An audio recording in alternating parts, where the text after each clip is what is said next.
ko 'to, ano ang katotohanan mga bossing? Eto po ang katotohanan mga kababayan.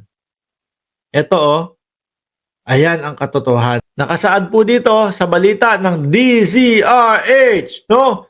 Umaasa ang kampo ni ayan 18 oras ho nung ipinaskil ito o nung ipinost.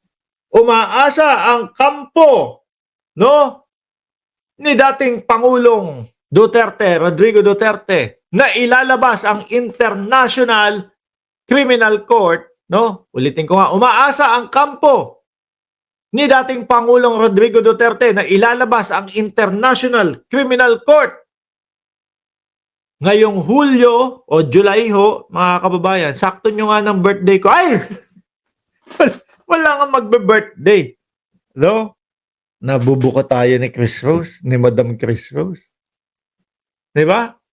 Umaasa ang kampo ni dating Pangulong Rodrigo Duterte na ilalabas ng ICC ngayong Hulyo ang kanilang desisyon hinggil sa petisyon for interim release na inihain ng mga abogado ng dating presidente, no? Noong Hunyo 12. Oh. Yan ang katotohanan.